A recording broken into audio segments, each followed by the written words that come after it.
You're listening to Lead, Sell, Grow the Human Experience podcast.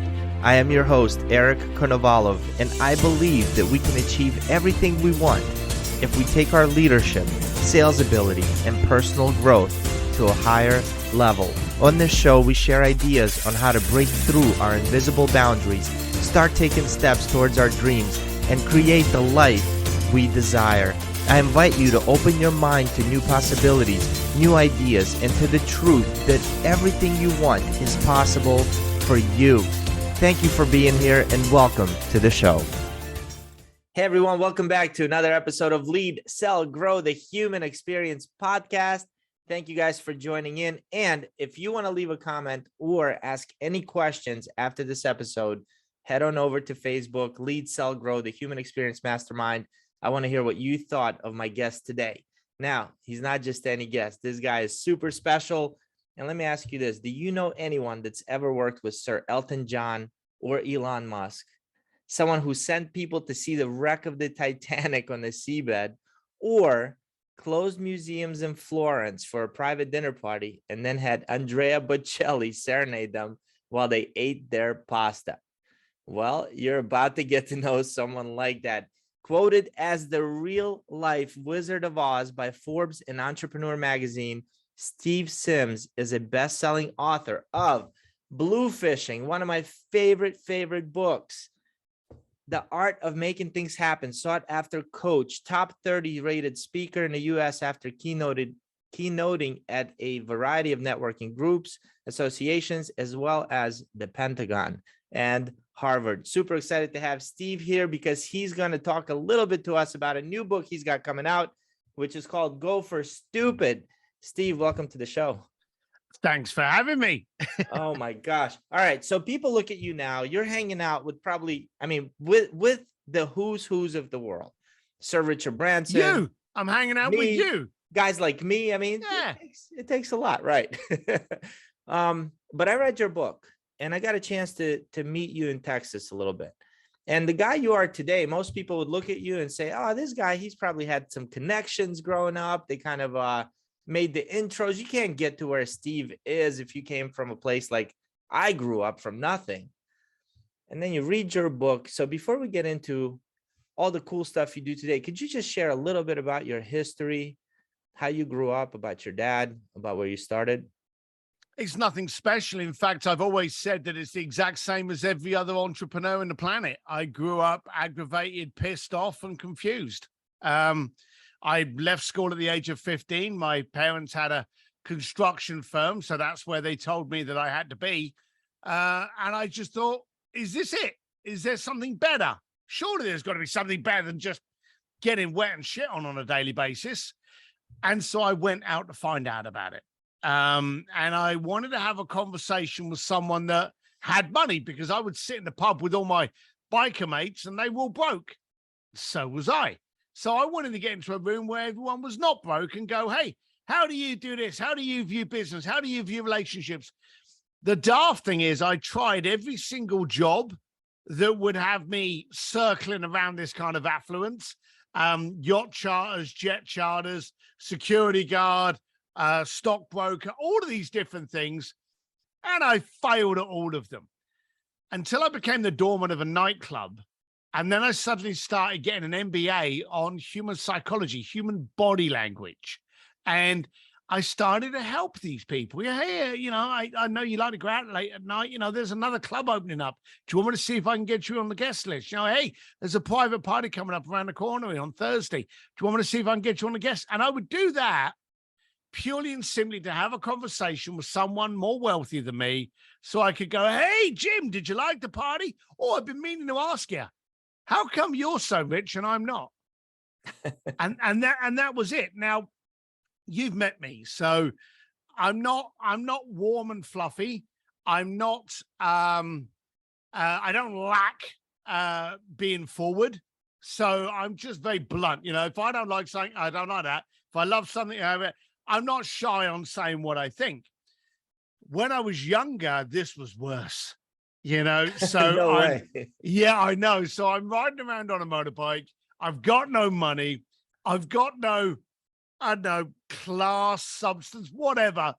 but I'm just a raging ball of aggravation. How come you've got money and I haven't? It was that kind of thing. So I remember going up to people once I'd got them in the parties going, hey, Eric, I need to ask you, how come you're rich and I'm not? And that would be it. So I learned very early on in life that if I don't like the response I'm getting, it's my fault. You know, I'm asking the wrong question or I'm asking it in the wrong way. So I'm a great believer that our mistakes, our failure, these are all of our education. And so I learned how to reword the question and I got the answers. So I started hanging around with very affluent people. And here's the dumb thing.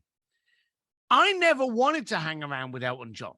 I never wanted to walk down the red carpet of the Paris Fashion Week. I never wanted to go backstage at the Grammys. I never wanted to go to the Ferrari pits of Formula One in Monaco. I never wanted to do any of those things. I wanted to have the conversation with an incredibly wealthy, powerful person on how they got their wealth, how they manage it, how they manage relationships. But if they wanted to go to those things, I'd make it happen. So my point is, my business was quite simply a Trojan horse. I'll do this for you, but I'm focused on how it benefits me over here. And I ended up launching the world's most successful luxury concierge firm. In fact, quite arrogantly, I say that we are responsible for founding the personal concierge industry. And we've done some of the most amazing things for some of the most amazing people in the planet. But I never meant to do it. And then, as you know, 5 years ago, I wrote that book, BLUEFISHING, thinking that maybe 2 people in the planet will read it. And it became a bestseller all over the planet. And 5 years later, I'm here with my next one coming out. It's such a great book. And all right, so there's a couple of things you missed out. People won't know, but I gotta point it out. Where were you a bouncer at a nightclub? This wasn't in the US or the UK. I managed to talk my way into a job when I was in London to be a trainee stockbroker because a friend of mine worked at the bank and got me the job interview. But they did a mass interview with us all in one big room. And so I ended up getting the job. So I became a trainee stockbroker in Hong Kong. I landed on the Saturday and I got drunk with them because I'm very qualified to do that. Then on the Sunday, I am good at it. You know, we're both good at it. Then on the Sunday, I got drunk with them again, very qualified. On the Monday, started my first day of training. On Tuesday, I was fired. So I'm now not only out of work, out of my home country. You know, I didn't have my parents. I didn't have my girlfriend, who's now my wife, thankfully. But, you know, I'm just in the middle of Hong Kong going, shit. And there was something innately in me that is like most entrepreneurs, it's like the Matrix. And Sean Stevenson always said, whatever happened, he would ask himself one of two things. Did this happen to me or did it happen for me? Mm. And like the Matrix, where Neo gets to see things differently, well, so do we as entrepreneurs. So I'm now in Hong Kong. I've got a little bit of money in my pocket. I've now got no friends, no connections, no shackles, no excuses. Is this a great opportunity? And the funny thing is, when you put it like that, the opportunities end up coming because you make them come. But yeah, I was in Hong Kong when I became the doorman. And so I remember in your book, you said they put you were a doorman at like a gay bar, mainly because you were probably bigger than everybody else. And that's where most, you know, they wanted you to protect the gay population. Did I read that correctly? Did I remember that correctly? No, I don't know where you got. So I was somewhere. I was at a gay bar. No, not quite. I was in Wan Chai, and Wan Chai was like the real shady area of Hong Kong, and it was where all the little titty bars were and stuff like that.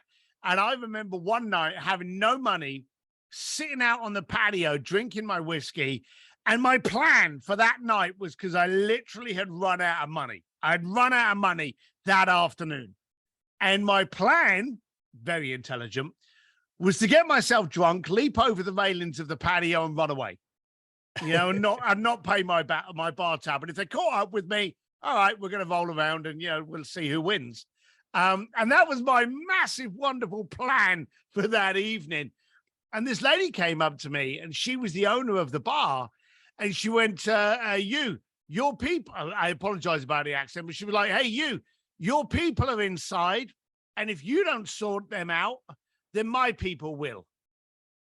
And I looked at her and I went, my people? Who are my people? And she was a little Chinese lady from Kowloon. She went, your people, your people. So I was very kind of interested as to see who my people were. So I got off the patio chair, walked up to this curtain at the front of the club, looked in the club, and there were these three mouthy British guys on a table who she obviously thought, well, they're your people. And I said, they're not mine. They got nothing to do with me. Knock yourself out. And she said, if you don't get them out, my people are going to hurt them. I went, do your worst, girl. I don't give a shit. They're nothing to do with me. And she said, you sort it out and I'll buy you all your drinks. And I thought, well, actually, I've got no money, so I wasn't going to pay for them in any case. But all right, at least I get free drinks tonight. So I went in, saw the guys, had a chat with them, got them to leave. And that night she asked me to actually be the doorman of the club. So it was a regular club. But I've worked for LA Pride in LA.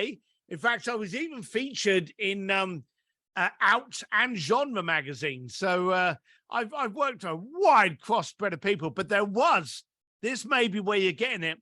You may be thinking of the Napa Are You Gay story from Bluefishing. Possibly. Yeah, so there's a couple of things there, but there's a little tip there. People out there go, what's he on about gay people in Napa? But, so there's a few little stories in there. No, the book is amazing. And I figured out, what Bluefishing is all about. That came from you being very creative and giving people passwords to come into the club. And it's like that scarcity mindset, or people always want what they can't have. How do you personally apply that into your business? Well, we all need to apply it into all of our business. And the good thing is it's actually becoming easier. Okay. Because what is scarce today is connection, communication. And so it isn't hard. You haven't got to be going backstage to meet Elton John anymore. You've just got to care. You see, at the moment, and this is one of the reasons the book, my second book started, and they all start with aggravation. I'm pissed off about something and I write a book about it. But I noticed during COVID, a lot of people were saying, oh, I can't connect with people now. I can't communicate. I can't get out with them. And you got these people going, oh, I can't go to the gym anymore. Well, your fat ass wasn't going to the gym before COVID. And now you're using it as an excuse. And I noticed that was what was going on. Now, if you look at just before COVID, and you've always got to look at your environment, okay? Just before COVID, we had these things called Siri and Alexa, okay? And we've got Amazon, one of the biggest companies on the planet now. There's no relationships, but we bark orders at them to complete a transaction, don't we? Siri, how do we do this? Alexa, turn the air conditioning up. Remind Amazon, me to do this. Yeah. Yeah. I want toilet roll. And then you get into COVID where we couldn't communicate with people anymore. We didn't have even the ability to walk down the high street and say, morning, Eric. There was none of that. And so we got out of the habit of communication and increased our habit of barking orders. Now, you marry those two things together, that's a dangerous cocktail, because as human beings are, we want to connect. We're pack animals. So when you take that ability to connect away, we end up very frustrated and bad things happen. Look at how many protests happened during COVID when all of a sudden we couldn't communicate.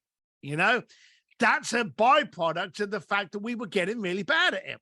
So if you really want to, do something that's different today, if you really want to stand out amongst your competitors, if you really want to be able to brand yourself better, greater, different than anyone else, talk to them, talk to your clients, talk to your prospects, communicate and go, hey, Eric, I know you want this, but I just want to ask you, why is it important?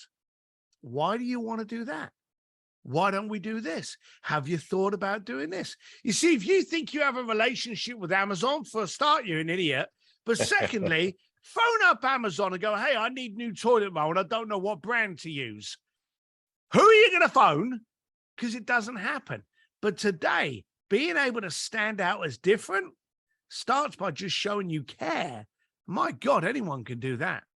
So if you, knowing what you know now, take you back to the, just starting out entrepreneur with all the tools we have now. Like me personally on LinkedIn, I probably get reached out to by salespeople 20, 30 times a day. Can't imagine how many reach out to you. And it's always just a sales pitch. And I'm sure everyone I want to talk to, same thing happens to them. How does a guy like me stand out as somebody who actually does care, actually wants to start a relationship, not just sell something? All right. So LinkedIn is brilliant because without LinkedIn, where would all the Indian web designers go? Point. Yeah, because we get those 30,000 times a day. But here's what you said. You just gave yourself the answer. Okay. You get reached out to, loads of times a week. So do I. But are any of them asking for a relationship or are they asking for your credit card? They start with, hey, I love your podcast. It's such a great show. Yeah, but I could do this and I could do that. And I can, and if you wanted to, and you're straight into the pitch. Okay. But just imagine if they took that top line and just went, hey, Eric, great podcast. Congratulations. Thanks for doing it. Yep. Different story. If they took the time, you see, here's the dumb thing.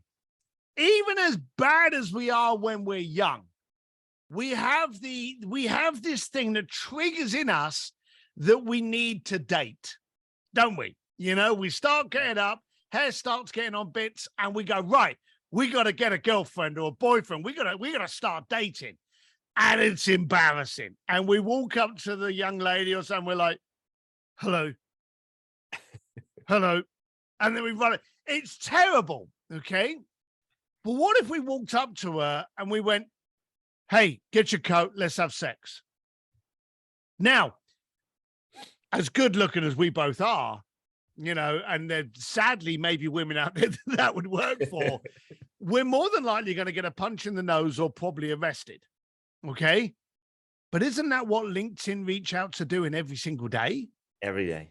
Every single day. So if you want to connect with someone, engage them in a conversation. Eric, great podcast. I saw the episode numbers with Steve Sims. Great. Thank you for doing that. It would, for a start, knock you sideways because there's no pitch. With that. You wouldn't know what to do. And here's the other bad thing. You wouldn't know what to do with it because you don't get that a lot. I don't get that a lot. In this world, communication is becoming bad on giving it. And when we do get it, we don't know what to do with it because we're not used to receiving it, So if you want a relationship, show you care. Now, me sending you a LinkedIn message about your podcast, answer me this, Eric. How much does that cost me? 0. So we've now established it costs me 0 to initiate a conversation with you. Okay. How much does it cost me if I do it badly? Also 0. Cost you 0, but you gain nothing. So right. what's your net loss? 0. 0. Yeah. The point is, everyone out there is going, oh, I don't know how to do this. I don't know how to do. We've just told you. You got nothing to lose. Just send a message. You got nothing to. And during COVID, every celebrity, Fortune 500 artist, everybody in the planet was sat at home with that phone in their hand. I got to reach, I'm not on about 100 people, thousands of people that I would normally not ever got into a conversation with because they weren't doing what they usually did and it wasn't consuming them. So there is the chance, but the big difference is, are you reaching out for the credit card or are you reaching out for a relationship? I'm going to play a little game with you, Eric. Have you ever heard my barbecue game? No.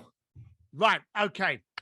Eric, This Saturday, I'm having a barbecue in LA. You're in LA, and I want to invite you to my barbecue party. What is the first question you ask me? What time? Great question. If you don't know what time it is, how do you know you're going to turn up there? It's 8 o'clock at night. What is the second question? What do you want me to bring? Okay, so the first question was selfish. The second one looked after me. Okay, think about it primitively. Now, I've done that. We're here in the mid-morning. You're my third podcast this morning. Okay, obviously I'm on a big podcast then because of the book and that. I've done that game on each one of those podcasts. The first one, it took about 3 times. The one I've just finished, the guy took 8 questions before he focused on how it benefited me. Huh. Okay. Now you think about a relationship. If I phone you up and I go, hey, Eric, how are you doing? Give me a credit card.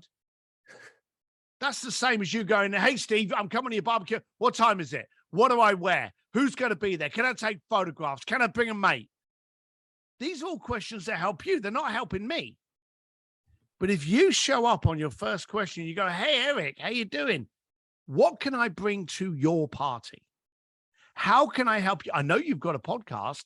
How would you feel if I had you on my podcast? How would you feel if I shared your podcast on my social following? Hey, I hear you've got a book. I'd love to be able to do a review on your book. Would that help you? If I show up to help you, how eager are you to have me in your sandpit now? Oh, super eager. Now, all I asked was, what can I bring to help you? People don't do that. No, they don't. What a difference. Okay, so now, you're kind of a master of developing these relationships that people have no idea how to get in front of. It sounds like you were pretty intentional about it. Like you wanted to understand, you went after it, and probably never seen it blow up the way it blew up, which is amazing what you've accomplished. What's Go for Stupid all about? So Go for Stupid started off with an aggravation. We got to COVID. Everyone was moaning about their ability to connect and communicate. And as far as I'm concerned, it started getting shit with the birth of Friendster. We had Friendster, MySpace, Facebook, Twitter, Tinder, all of these things popped up, which killed our ability to connect to humans. Now, I remember an era when a mate of mine would have a baby, they'd phone us up, we'd all go over there, glass of whiskey, cigar, stand over the little baby and go, hey, and cheers to the baby. Maybe it wasn't the healthiest thing on the planet, but that's how it was done. Nowadays, what happens? Someone has a baby, they post it on Facebook, and they're pissed off if they don't get 1 million likes. You know, we've changed the way we connect and communicate with people. So I started going on to Instagram, and I started just like laying it out there and just saying what was on my mind and what was pissing me off. And then I started talking to some of the people I know, and obviously I know some pretty powerful people. And I remember Elon Musk said to me that people laugh at you just before they applaud. And it started making me think, what's going on in our planet today? When I was doing my concierge firm, someone would ask me for something, and the standard question I always used to get during my concierge days was there anything that you were ever asked for that you couldn't get? And my answer was never. And the reason I was so easy to say that was because I never gave them what they wanted. If you want a red cake and I give you a red cake, I've completed a transaction. What you wanted, you got. End of deal. Okay? That's what Amazon does. But if you want a red cake and you come to me and you go, I want a red cake, and I go, great, red's a beautiful color. But why? Why do you want a red cake? Well, my father loves red. Really? Why? He loves Ferraris. Oh, well, you know, part of Ferrari is yellow. Why don't we do a red cake with bits of yellow? I'm giving you more than what you first thought. And when we would get these requests in the concierge firm, we used to sit down and go, okay, we've got a request for front row tickets for Elton John. How can we make that stupid? And we literally used to say, never use the word impossible. You know, how can we take that goal and make it laughable? How can we make it ridiculous? And that's what we used to do. And then we got to COVID. Not only were people not going for these wild, wacky dreams anymore, but 2 things popped up in COVID, which were toxic and cancerous. The first one was the gotcha society. We love to find out what you said in 1963, find a clip of it, show how inappropriate it was. Well, fuck's sake, we were all inappropriate in 1963. I was pretty much inappropriate yesterday. But they find something that's inappropriate, shove it on social and go, I can't believe he dressed up as a penguin. You are aggravating the Penguin Society. I'm going to cancel your career, which led us into the cancel culture. These two things in a moment in time where we didn't know if we were going to die or not. You know, in a time where the entire planet was on lockdown because of a disease. I don't care. I'm not on about the vaccine shit. Carry your own torch on whatever side of the fence you sit on there. But the world was clamped down because of this disease. And all you give a shit about was how you could pick on someone on TV and ruin their career. That bothered me. And I started looking through history as well. Do you know that Henry Ford, was marched on? And the reason he was marched on to cease the production of his car, and the reason was, my horse can go through the woods, your car can't. That was the reason. Stop the production of cars because my horse can go through the woods and shit where it likes. That was the reason. Light bulbs. They actually tried to cancel light bulbs.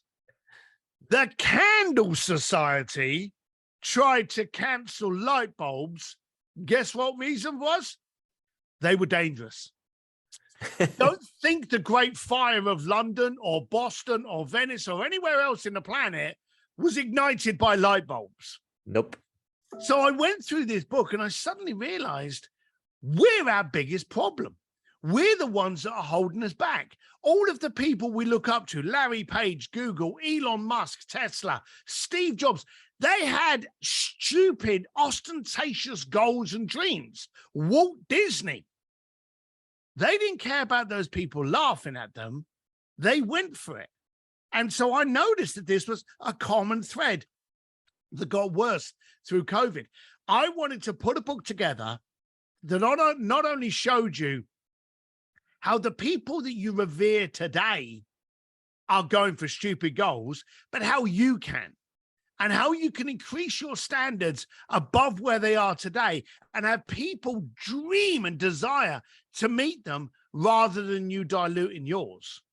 That was the whole premise behind the book. I want people to read it.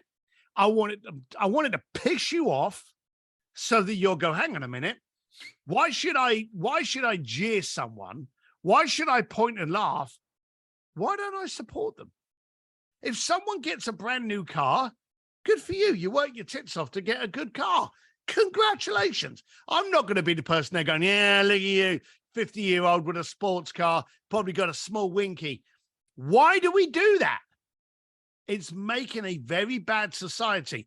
We've lost the ability to communicate during COVID. Our ability is pretty shit now. Why don't we start focusing on making it better? Oh, I love that. That is completely not what I thought your book was about when I saw the title. You know what I thought it was about, Steve? Tell me. Go for stupid. I work with entrepreneurs and sales teams, and I tell them, like, hey, if you got to get out there on social media, that's where your potential clients are. And they're so embarrassed to post videos or post about themselves because of what others might think. So I thought go for stupid is like, hey, get out there, get laughed at, be yourself, be stupid and silly, because that's what relates anyway. Yeah, not quite, but it's close. It's close, and it does marry in. We're actually fighting. Look, I speak at a lot of real estate and mortgage conventions, and the real estate world is probably the biggest advocate for doing this wrong. How many times do you see a realtor who's more interested in how sexy she looks rather than the bloody house that she's selling? You know, she's got this portrait on the local bus stop bench where she's obviously still deciding as to whether or not she's going to become a realtor or move into soft porn. It's that kind of thing that we have. Today, we need to show up, and it does. Look, you've met me. I'm overweight. You gave me hope, Steve. You gave me hope. I'm like, if that guy can do it, shit, I'm overweight. I'm probably a little bit too inappropriate. I call it as I see it. You sound funny. Me. I do. Do I sound funny? That's funny because you sound funny to me. Yeah, it's because I'm an immigrant. We're in a time now where I don't care what you look like. I don't care what you sound like. I don't care how good your Instagram profile is. I care, can you solve my problem? Oof. If I want to start doing workouts, I don't want to speak to a supermodel that's never freaking gained a pound in her life. I want to meet a 500 mammoth beast that is now a 150-pound, fitness person. That person I'll listen to. So I want to know, can you solve my problem? Or is it just superficial shit that you want to post on Facebook or something? That's what we should be focusing on today. Show up as you, but show up with the solution to somebody else's problem. Man, I freaking love that. What was your mindset back? I guess, what was the first break you caught? And did you even know that was going to be the kind of the change in trajectory for you?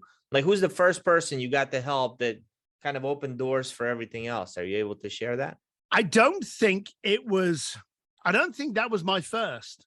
And Joe Polish always says that it's small hinges that move big doors. As a bricklayer, I was very pissed off, very aggravated. I was thinking to myself, really, is this my life? And I remember my granddad, who was in his 80s, was on the same building site. And I said to him, Granddad, did you ever think you'd be doing this at this age? And I'm surprised I never got on a smack in the mouth because he was a big Irish lump of a lad. But he didn't even look at me. All he said was, son, if you don't quit today, you'll be me tomorrow. Oof. And it made me realize that fear stops us moving. It stops us going after things. It stops us having that conversation. How many times do you see someone that you really want to talk to, but you're scared to talk to them? How many times do you really want to go and do this, but you're scared to do it? All that shit, that's your fault. And so I suddenly realized that fear wasn't there to stop me. It was there to propel me. Fear wasn't me trying all of these jobs and failing. It wasn't me going to Hong Kong and losing my job. Fear was that I would wake up one day and be an 80-year-old man on a building site. That scared the shit out of me. So what you should focus on now, and I'll quote Joe Polish, the definition of hell is to meet the man or woman you could have been. Man, that's really deep. When's the book coming out, Steve? 18th of October. This will be available on Amazon. You can go to stevedsims.com or just Steve D. Sims, D for dashing, 1M in Sims. Steve D. Sims, Instagram, Twitter, anywhere you consume your social. I'm exactly the same everywhere. The book comes out on the 18th of October, and I will be blasting it with the link so you can grab it that day. And somebody wanted to get around you more. Can you share a little bit about the speakeasies that you run? So I do a reverse mastermind, and I have a little giggle because most people go to an event because they know who's going to speak. You come to my event because you don't. I actually it's a private event. It's around 40 people that show up. And whenever you sign up, the first thing that happens is I contact you and I go, hey, Eric, what's your problem? And I want to know what your issue is. And then I make sure that the speakers are in there are going to solve your problem. You're going to be in a room full of aggravated people that have no idea what's going on, no idea who they're going to meet, no idea even where it is. That's the funny thing. We've got our next one, 17th and 18th of October in LA. And nobody knows whereabouts in LA. They know the hotel that we picked for them, but they don't know where it's going to be. And I can tell you, I never do them in hotel convention centers, never do them in boardrooms. They're always in a place that's a little bit funky and freaky to get the creative juices going. And this one's pretty damn cool. How'd you get the idea for this? I didn't. I really didn't. We were talking about kids prior to this. Do you have any daughters? No, just two boys. Oh, I hate you. So I have a daughter, and any dad out there is seriously listening to this going, yeah, I know, mate. I know how painful it is. And it's horrible. And it was coming up to my birthday in July, and my daughter, who just wanted me to roll over and die, was in the same house as us at the same time. And I just didn't want to be there in that environment. So I literally just went on Facebook and I went, who wants to spend 2 days with me, $2,000? Here's the PayPal. And that was it. And I got a bunch of people starting to sign up. And I was like, why did you sign up? And they were like, oh, because we want to see what you can do.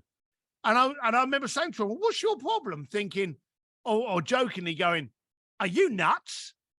But they turned around and they went, oh, great. You want to know my problem? I want to scale. I want to write a book. I want to speak on stages. I want a brand. I want to. And they started to tell me what their problems were. So over like about a year, we did 3 events in a year. We fine-tuned this event where we still didn't tell people who was going to be there. But then one of the attendees turned around and said, oh, this is like a speakeasy. You don't know where it is. It's going to be accessed by a password, but you know where that's all the fun. And so that was it. It became the speakeasy. Oh, we've now done them. This is our 4th year. This one's in Hollywood. The last one, God, where was the last one? Last one was New York. We did New York, Nashville, Austin, San Francisco. Did I say Nashville? Yeah. San Diego, Reno. You know, they've been all over the place, but we've been doing them for about 4 years now, and there doesn't seem to be any signs of them slowing down. Any success stories come out of that? Tons. Yeah, tons. You see, the first thing is you don't know who's going to be there. You also don't know who's going to be in the room, but I do. And for that reason, I curate the room. I make sure the room only have the right kind of people in it. This comes from my doorman days. You know, if I let someone through the door that was a little bit drunk, I knew he was going to disturb things once he was inside. So I make sure that the room is full of the right kind of people that you will be able to communicate with. So I've seen podcasts launched, radio show, TV show, real estate funds. I've seen all of these businesses suddenly bloom from 2 people that never would have connected in any other way, shape, or form than to be at the speakeasy. And all of the speakers that I have come along, I only know cool people. So I have some pretty influential people to turn up. They've ended up in relationships. One of them in New York met up with a guy in San Francisco, and they actually put a fund together to launch a play. You know, just the most abstract stuff. So I love the fact that it is a healthy, safe place for you to creatively disrupt stuff. Oh, man. Steve, you're awesome. I know I took a little more of your time than you wanted me to. This was such a pleasure to talk to you, get to know you a little bit more. If you guys listened in, get over it, get the book, Go for Stupid, follow this guy on social media. And next time there's a speakeasy opening, jump in so you can grow your business and get in the right crowd. Thanks. You've added so much value to us, Steve. Really appreciate you, my friend. I appreciate your time. Thanks for having me, pal. See you again. Yeah.